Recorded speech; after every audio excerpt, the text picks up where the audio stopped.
राष्ट्र सर्वप्रथम, राष्ट्र सर्वप्रथम, राष्ट्र सर्वप्रथम, राष्ट्र सर्वप्रथम। राष्ट्र सर्वप्रथम की बात कार्यक्रम में आप सभी राष्ट्रवासियों का हार्दिक स्वागत है। दिनांक 3 फरवरी 2026 को दिल्ली के जंतर मंतर पर अखिल भारतीय मिथिला राज्य संघर्ष समिति और मिथिला वासियों ने एक दिवसीय धरना प्रदर्शन किया। धरने का नेतृत्व अंतर्राष्ट्रीय संयोजक प्रोफेसर अमरेंद्र कुमार झा ने किया, जिसमें सैकड़ों मैथिल शामिल हुए।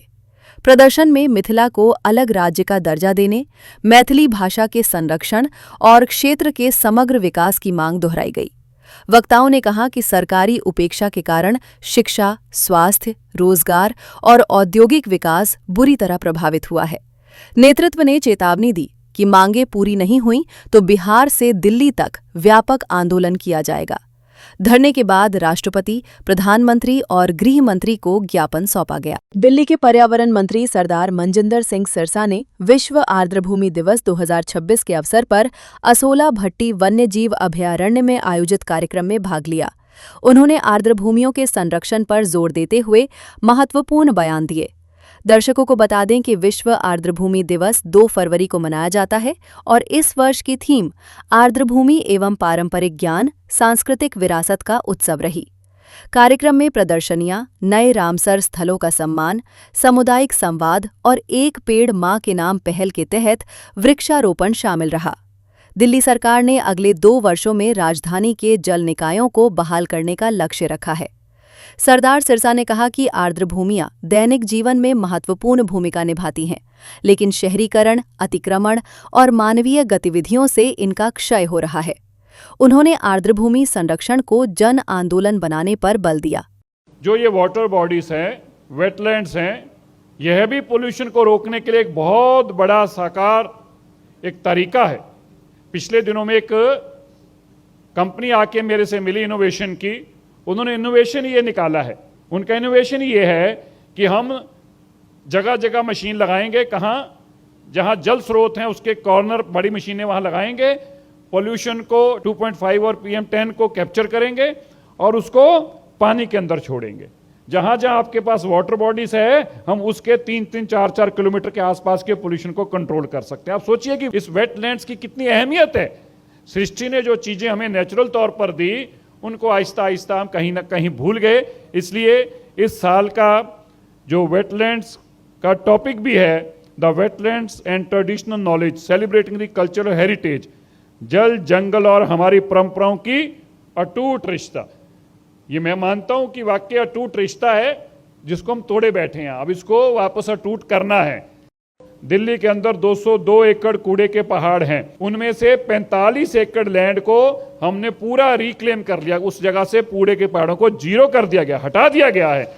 और कूड़े के पहाड़ों की जो 60 मीटर तक की हाइट थी उसमें से भी अब वो 40 मीटर रह गई है। और हमें यह भी यकीन है कि 2027 के अंत आते तक दिल्ली के इस धब्बे को कूड़े के पहाड़ के डब्बे को भी हटाने में कामयाब होंगे। इन कूड़े के पहाड़ों में से बायोमाइनिंग की जाती है, फ्यूल निकाला जाता है जो इंडस्ट्रीज में काम आता है, इंगट निकाला जाता है जो सड़कों के नीचे बिछाने को काम आता है। इस तरह से आपकी सरकार दिल्ली में काम कर रही है।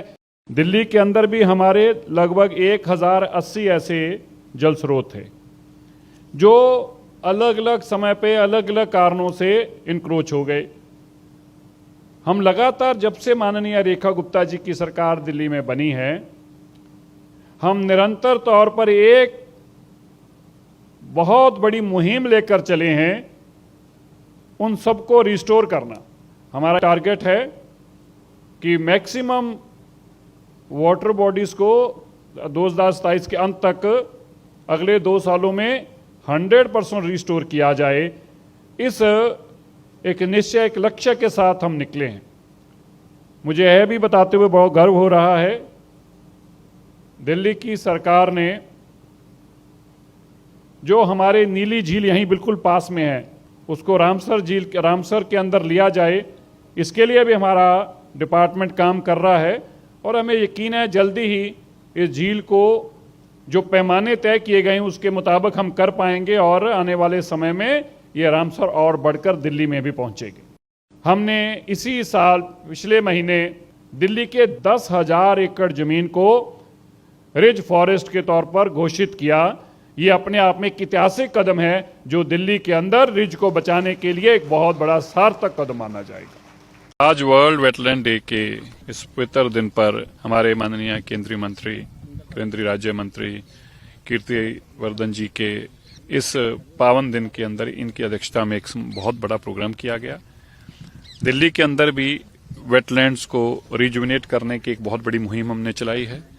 दिल्ली के अंदर इन सब वेटलैंड्स को वापस रिस्टोर किया जा सके, इसका टाइमलाइन सेट की गई है। और आज यहाँ पर इस वेटलैंड डे को मनाते हुए स्कूली बच्चों के साथ और सबके साथ एक शपथ ली गई, किस तरह से हम वेटलैंड्स के बचाएंगे, किस तरह से उसको दूषित होने से बचाएंगे। मेरा मानना है कि आज की सरकार, देश के प्रधानमंत्री मोदी जी की अगुवाई के अंदर जब से सरकार ये बनी है तब से सबसे बड़ा पर्यावरण के अंदर बदलाव आना शुरू हुआ है। जहां पेड़ पंछियों को बचाया गया है, वहीं जल स्रोत को भी बचाया गया है। आज के दिन के लिए जहां मैं सभी को शुभकामनाएं देता हूं और फिर से धन्यवाद करता हूं। लखनऊ में वैश्विक निवेशकों एवं उद्यमियों के महासंगम उत्तर प्रदेश फार्मा कॉन्क्लेव 1.0 का शुभारंभ मुख्यमंत्री योगी आदित्यनाथ ने किया। 3 फरवरी को ताज होटल में इन्वेस्ट यूपी और FSDA के संयुक्त तत्वावधान में आयोजित इस कॉन्क्लेव का उद्देश्य प्रदेश को फार्मास्यूटिकल एवं मेडिकल डिवाइस हब बनाना रहा। सीएम योगी ने इस अवसर पर नोएडा यमुना क्षेत्र में मेडिकल डिवाइस पार्क और ललितपुर में बल्क ड्रग पार्क पर निवेश का आह्वान किया। उन्होंने बताया कि 1,200 करोड़ की परियोजनाओं से मेडटेक सेंटर ऑफ एक्सीलेंस बनेगा, जिससे रोजगार व आत्मनिर्भरता बढ़ेगी। मैं प्रदेश के इस पहले फार्मा कॉन्क्लेव के इस उद्घाटन सत्र के अवसर पर आप सभी का मैं प्रदेश सरकार की ओर से हृदय से स्वागत करता हूं, अभिनंदन करता हूं। और इस पहले कॉन्क्लेव के अवसर पर जब उत्तर प्रदेश ने उसके लिए उस प्रकार की तैयारियां की हैं, पूरे होमवर्क करने के बाद हम लोग यहाँ पर आए हैं। मुझे याद है जब हम लोगों ने आज से 5 वर्ष पहले मैंने डॉक्टर GN सिंह जी से इस बारे में अनुरोध किया था कि वे उत्तर प्रदेश सरकार के फार्मा के एडवाइजर के रूप में अपनी सेवाएं दें, और उनको हमने जिम्मेदारी दी थी कि हाँ, आप इस प्रयास को थोड़ी भी गति देंगे तो उसका लाभ होगा। और इसके बाद हमारी ये कार्रवाई आगे बढ़ती हुई दिखाई दी, जिसमें हम लोगों ने ललितपुर में हम लोगों ने प्रदेश के पहले फार्मा पार्क के लिए वहां पे लैंड अधिग्रहित किए और अब वहां पर उसे विकसित करके आवंटन की कार्रवाई को हम लोगों ने तेजी के साथ आगे बढ़ाना प्रारंभ किया। मेडिकल डिवाइस पार्क के लिए आपने देखा होगा कि जो देश का जो सबसे बड़ा इंटरनेशनल एयरपोर्ट, हम लोग इसी माह तक हम लोगों का प्रयास है कि हम इसे आदरणीय प्रधानमंत्री जी के कर कमलों से राष्ट्र को समर्पित करें। इसी से सटे हुए लगभग 350 एकड़ के एक क्षेत्रफल में हम लोगों ने मेडिकल डिवाइस पार्क के निर्माण के कार्यक्रम को आगे बढ़ाया है और तेजी के साथ इसे हम विकसित कर रहे हैं। आगे की उन संभावनाओं को लेकर के मुझे याद है जब कुछ वर्ष पहले IIT मेरे पास आई थी, उन्होंने कहा कि हम मेडिकल के फील्ड में कुछ करना चाहते हैं। तो मैंने कहा IIT को मेडटेक का एक सेंटर ऑफ एक्सीलेंस विकसित करना चाहिए। उन्होंने कहा हमारे पास इतना पैसा नहीं। हमने कहा राज्य सहयोग करेगा। मैंने उस समय के हमारे एडिशनल चीफ सेक्रेटरी और वर्तमान में एडवाइजर के रूप में कार्य कर रहे हैं श्री अवनीश अवस्थी जी, उनको मैंने कहा कि भाई आप IIT कानपुर के प्रोडक्ट हैं, आप एक बार वहां जाके देखें तो इसके बारे में क्या हो सकता है। और वे गए और उसके बाद IIT कानपुर के साथ मिलकर के हम लोग मेडटेक के एक सेंटर ऑफ एक्सीलेंस को विकसित करने के सामने हम लोगों ने उस समय कहा भाई हम राज्य की तरफ से 50 करोड़ देंगे। और आप आश्चर्य करेंगे कि इस समय 1200 करोड़ रुपए का एक मेडटेक का सेंटर ऑफ एक्सीलेंस वहां बहुत अच्छे ढंग से विकसित हो रहा है, जिसमें स्टेट गवर्नमेंट भी सपोर्ट कर रहा है और IIT कानपुर के एलुमनाई उसमें सपोर्ट कर रहे हैं उस पूरे सेंटर को विकसित करने के लिए। और उत्तर प्रदेश के अंदर फार्मा सेक्टर के लिए सबसे बड़ा कंज्यूमर मार्केट भी है और सबसे बड़ा वर्क फोर्स भी यूपी के अंदर आपको यहां पे प्राप्त हो सकता है। और इस दिशा से आज यूपी के अंदर जिस प्रकार का हमारे पास इंफ्रास्ट्रक्चर है, आपने अगर यूपी के इंफ्रास्ट्रक्चर की आप बात करेंगे तो मुझे याद है आज से 9 वर्ष पहले हमारे पास 1.5 एक्सप्रेसवे थी और आज भारत के 55% एक्सप्रेसवे पर उत्तर प्रदेश का कब्जा है। उत्तर प्रदेश के पास देश की 55% एक्सप्रेसवे यूपी के पास है। उत्तर प्रदेश के अंदर हमारी इंटरनेशनल और इंटरस्टेट कनेक्टिविटी 4 लेन के साथ जुड़ी हुई है। हर जिला मुख्यालय 4 लेन के साथ, तहसील और ब्लॉक मुख्यालय 4 लेन और 2 लेन के साथ हमारी जुड़ी हुई है। 25 करोड़ की आबादी उत्तर प्रदेश के अंदर है। बेहतर कनेक्टिविटी है, पर्याप्त जल संसाधन है और इतना इंफ्रास्ट्रक्चर यानी रेल का सबसे बड़ा नेटवर्क हमारे पास। देश के अंदर सबसे अधिक सिटी में मेट्रो का संचालन, देश का पहला इनलैंड वाटरवे, देश की पहली रैपिड रेल और देश के अंदर सबसे अधिक एयरपोर्ट रखने वाला राज्य आज उत्तर प्रदेश है। फार्मा मैन्युफैक्चरिंग हब के रूप में उत्तर प्रदेश को विकसित करने के लिए जो भी आपके महत्वपूर्ण सुझाव होंगे, उत्तर प्रदेश सरकार उसको अंगीकार करेगी, उसको लागू करेगी। आप आइए उत्तर प्रदेश में, उत्तर प्रदेश को फार्मा मैन्युफैक्चरिंग के एक हब के रूप में विकसित करने के और विकसित भारत की संकल्पना में विकसित उत्तर प्रदेश को आगे बढ़ाने में आप भी हमारा सहयोग करें, हमारे साथ सहयोगी बने। इस विकास यात्रा में हम साथ साथ चलें, साथ साथ बढ़ें। छत्तीसगढ़ के मुख्यमंत्री विष्णुदेव साय ने नवा रायपुर के राखी क्षेत्र में प्रोजेक्ट अंतरिक्ष संगवारी का शुभारंभ किया। 3 फरवरी को शासकीय उच्चतर माध्यमिक विद्यालय राखी नया रायपुर में आयोजित इस कार्यक्रम में ISRO मानकों पर बने प्रदेश के पहले अंतरिक्ष केंद्र का लोकार्पण हुआ। गगनयान मिशन के एस्ट्रोनॉट एवं अशोक चक्र से सम्मानित group captain Shubhanshu Shukla brand ambassador बने। मुख्यमंत्री ने बताया कि प्रोजेक्ट का उद्देश्य छात्रों को अंतरिक्ष तकनीक से जोड़ना, वैज्ञानिक सोच विकसित करना व स्पेस इंडस्ट्री के लिए तैयार करना है।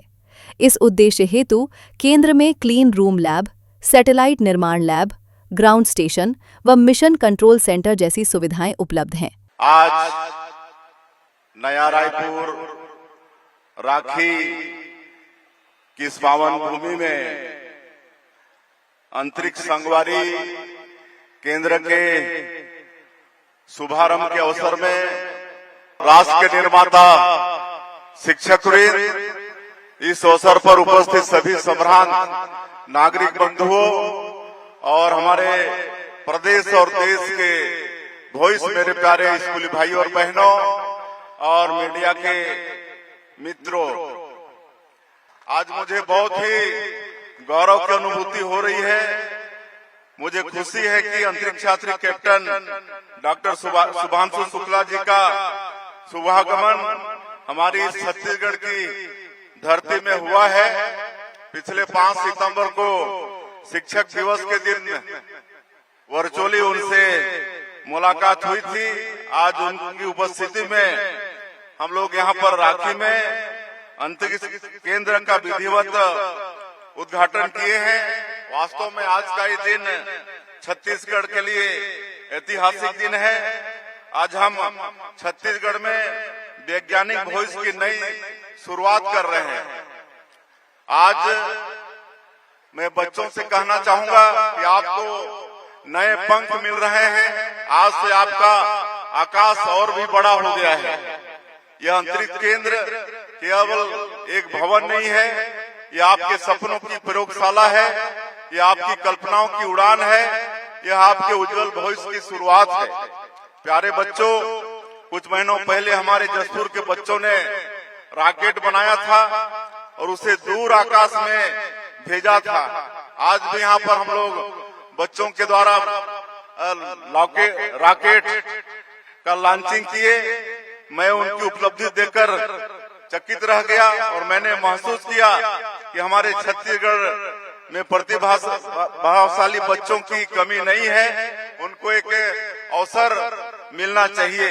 डॉक्टर शुभांशु शुक्ला जब अंतर्राष्ट्रीय स्पेस स्टेशन पहुंचे तो हम सब भारतीयों के लिए वो बड़ा दिन था। करोड़ों भारतीयों की आंखें उन पर टिकी हुई थी।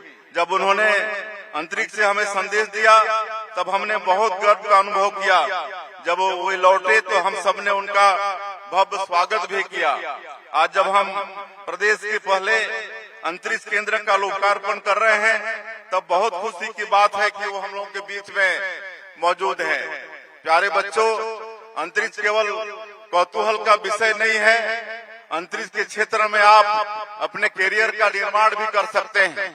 अंतरिक्ष बड़ा बाजार है और इसमें अनेक नौकरियों के अवसर भी हैं। इसरो ने देश के सैटेलाइट के साथ दूसरे देशों के सैटेलाइट भी लॉन्च किए हैं और दुनिया के सभी देश आज भारत पर भरोसा करते हैं।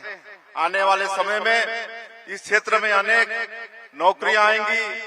जो बच्चे स्पेस में रुचि लेंगे उनके लिए करियर की अनेक राह भी खुलेंगी और इसलिए यह अंतरिक्ष केंद्र यहाँ पर आरंभ किया गया है। प्यारे बच्चों, अब तक आपने आकाश में उड़ान भरते एरोप्लेन को देखा था, अब आप रॉकेट की लॉन्चिंग होते भी देख पाएंगे। आप सैटेलाइट बना पाएंगे और इसे ट्रैक भी कर पाएंगे। यह अंतरिक्ष की दुनिया में आप बच्चों का पहला कदम है। यह केंद्र छत्तीसगढ़ में अंतरिक्ष की राह में ऊंची उड़ान है। मैं आप सभी को अंतरिक्ष के क्षेत्र में छत्तीसगढ़ के सबसे बड़े दिन की बहुत बहुत बधाई और शुभकामना देता हूं। आप विज्ञान केवल किताबों में, अब केवल विज्ञान किताबों में नहीं रहेगा, अब आप विज्ञान को अपने हाथों से छू भी सकेंगे। आप प्रयोग करेंगे, आप सीखेंगे, आप खोज और अनुसंधान करेंगे। इस केंद्र में आपको सैद्धांतिक नहीं व्यवहारिक शिक्षा भी मिलेगी। यहाँ मिलने वाला अनुभव जीवन में बहुत काम आएगा। आप उपग्रह के बारे में केवल पढ़ेंगे नहीं बल्कि आप उपग्रह को समझेंगे भी।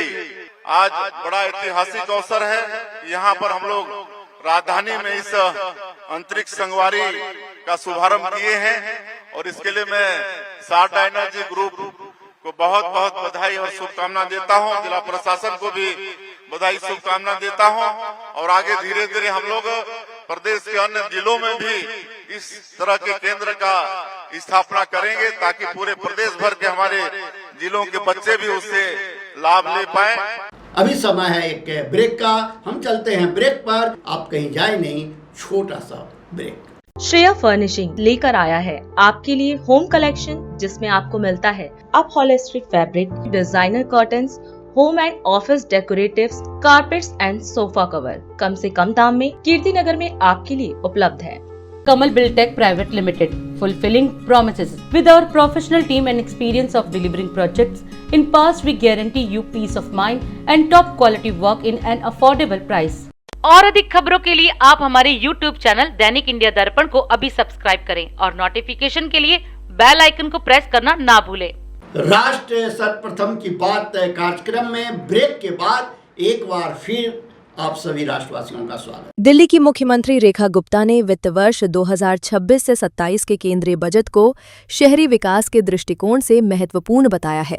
उन्होंने कहा कि इसके प्रावधान राष्ट्रीय राजधानी में बुनियादी ढांचे, रोजगार और सार्वजनिक सेवाओं को प्रभावित कर सकते हैं।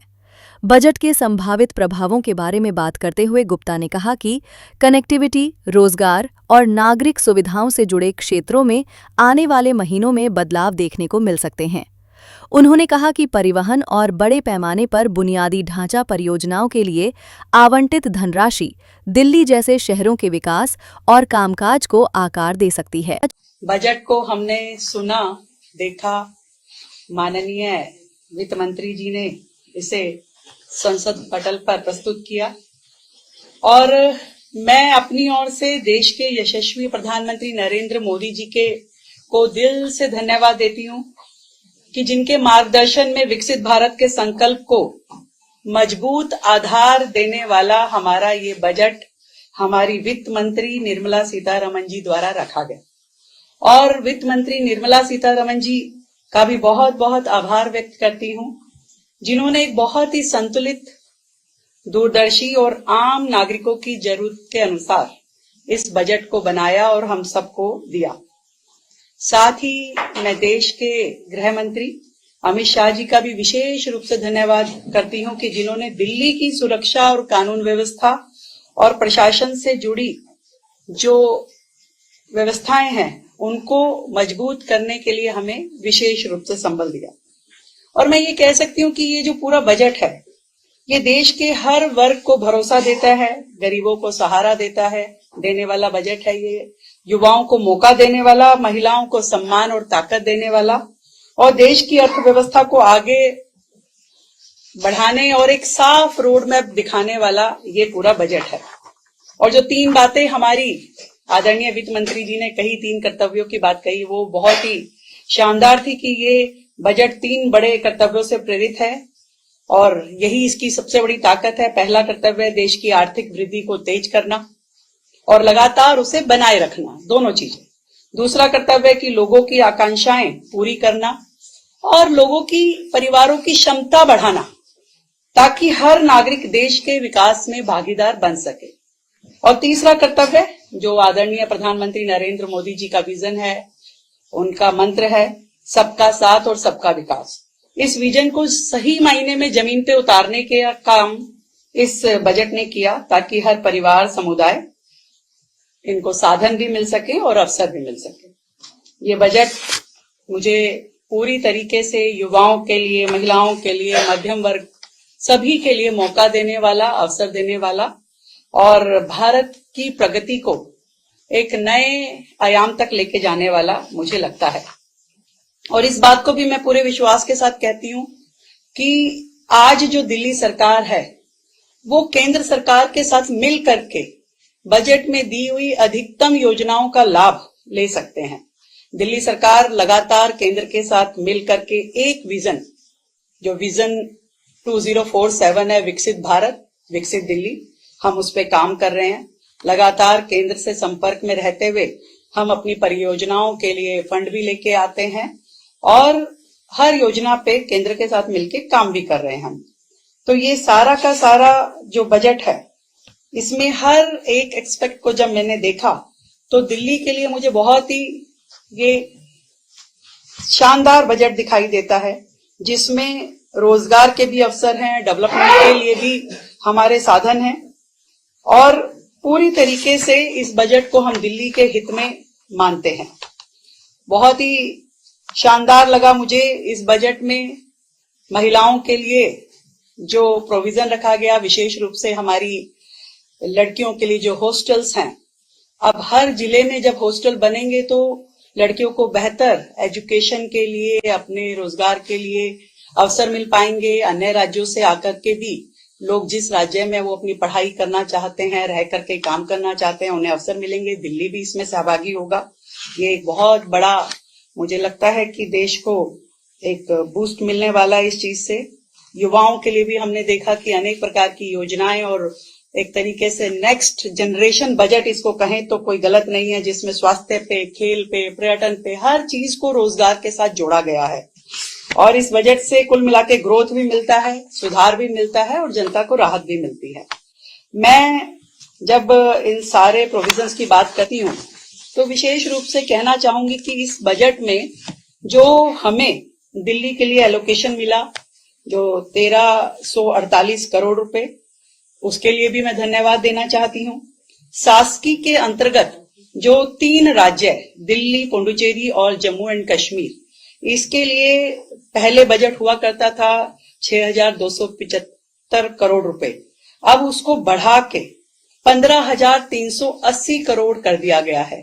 तो ये तीनों राज्य जो लेजिस्लेचर वाले हैं, इनको इसका सीधा लाभ मिलेगा और दिल्ली इस पूरे लाभ में से अधिकतम लेके जाने का प्रयास करेगी।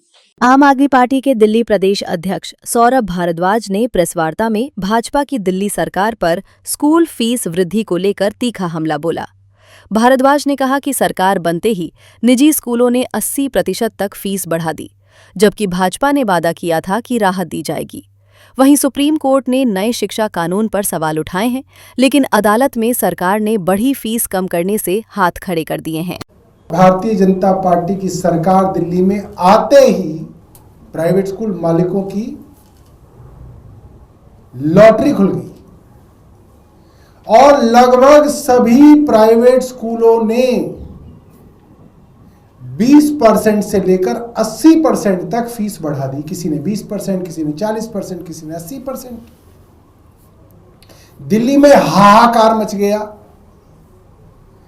स्कूल के वो जो बच्चे थे उनके पेरेंट्स ने धरने किए, प्रदर्शन किए, आशीष सूद से मिले, रेखा गुप्ता से मिले और इन्होंने कहा कि हम सब प्राइवेट स्कूलों की फीस पर नियंत्रण करने के लिए एक बड़ा शानदार कानून बना के ला रहे हैं और ये कानून इन्होंने दिल्ली की जनता पर थोप दिया। हमने तभी कहा था ये कानून बच्चों के लिए नहीं, ये कानून प्राइवेट स्कूल ओनर्स की लॉबी के लिए लाया गया है। प्राइवेट स्कूल के जो मालिक हैं, जो करोड़पति अरबपति, जो धन्ना सेठ हैं, उनकी जेब गर्म करने के लिए कानून लाया गया। और कल सुप्रीम कोर्ट ने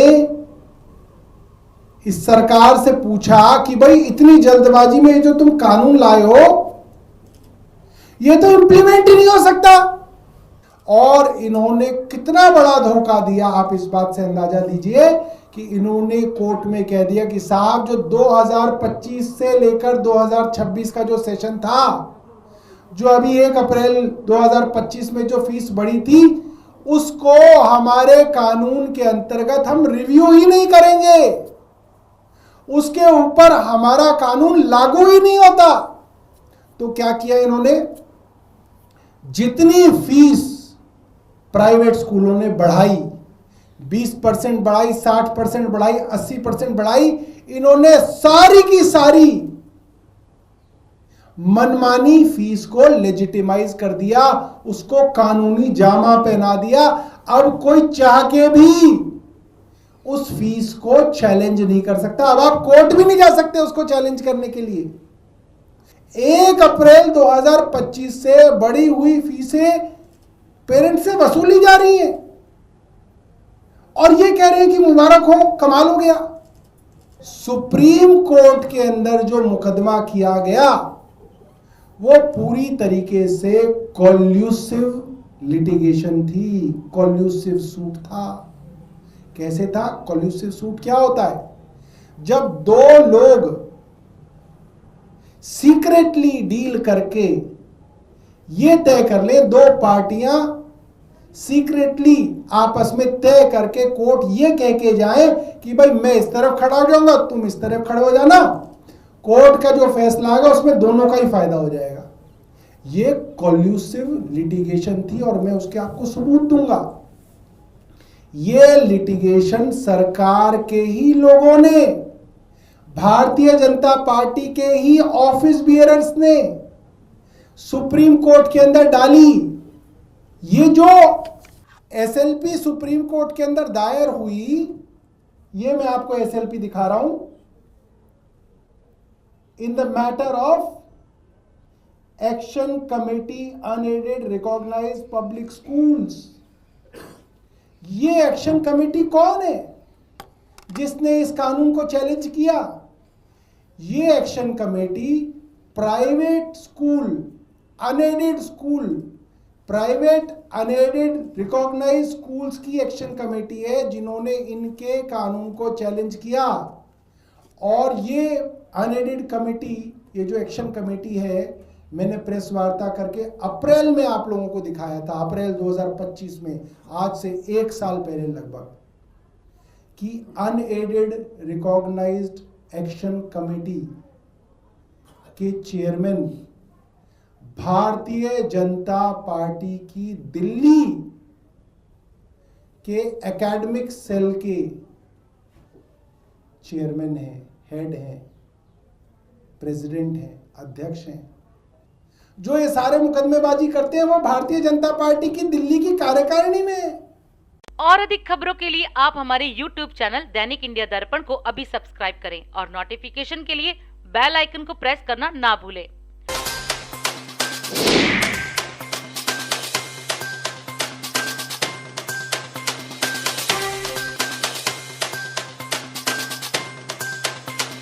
आज हम इस कार्यक्रम में आपसे विदा लेते हैं। आप अन्य खबरों के लिए बने रहे। राष्ट्र सर्वप्रथम, वंदे मातरम, जाग उठा है भारत। राष्ट्र सर्वप्रथम, राष्ट्र सर्वप्रथम।